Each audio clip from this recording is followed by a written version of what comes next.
Welcome back to part 2 of this 8-part introductory series on ArcGIS StoryMaps.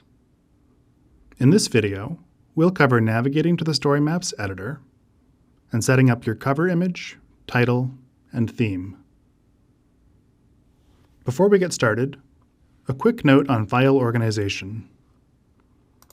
When creating a story map, you'll likely be working with many different files, images, videos, and other pieces of media you wish to include in your story.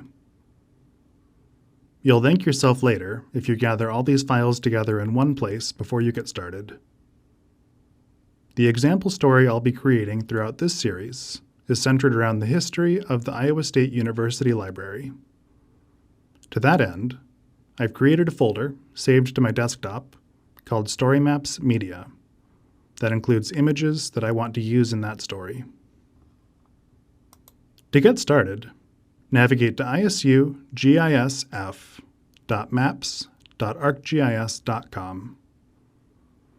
If you aren't logged in already, you'll be prompted to log in with your ISU NetID and password, the same single sign-on credentials you already use for university systems like Canvas and your email.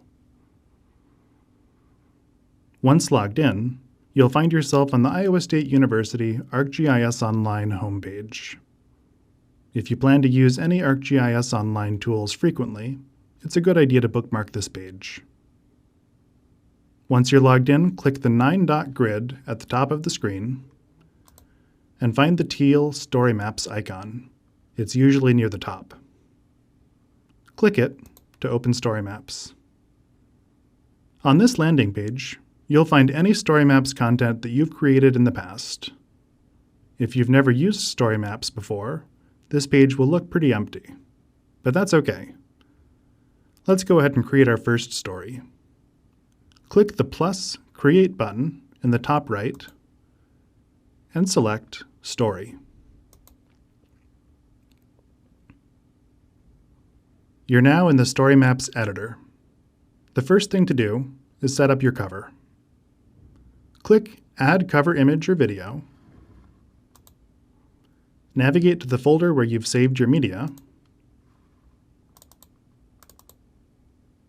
and select the image you want to be the first thing your audience sees when they open up your story. Once it loads, click the gear icon to open Settings, then select Accessibility to add descriptive alt text.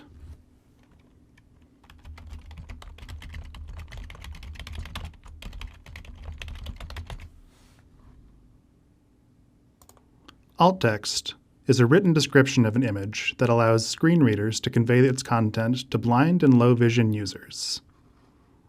We'll talk more about accessibility in Part 7, but the key habit to build now is simple. Always add alt text to every image you upload without exception. Next, click on Story Title to give your story a descriptive title. You might notice that your name already appears below the title as the author.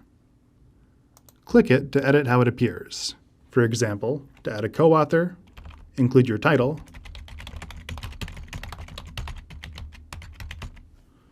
or add an institutional affiliation. Now let's look at design options.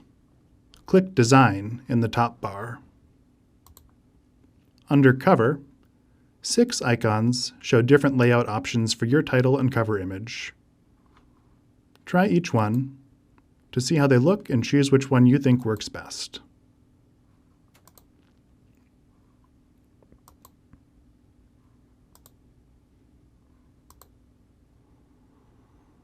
Scrolling down, under Optional Story Sections, turn on Navigation.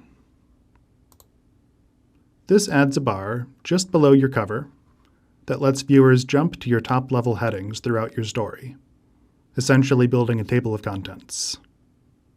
This is an important accessibility and usability feature. Under Theme, you'll find 6 built-in options that control fonts, colors, and overall aesthetic. Choose one that feels right. You can always change it later.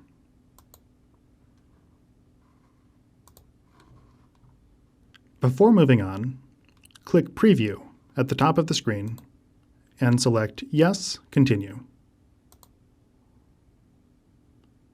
This shows you exactly how your story map will look when published.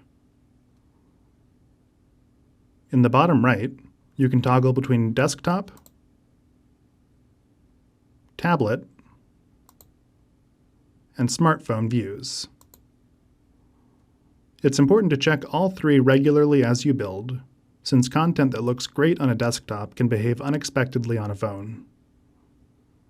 When you're done previewing, just hit your browser's back arrow to return to the editor.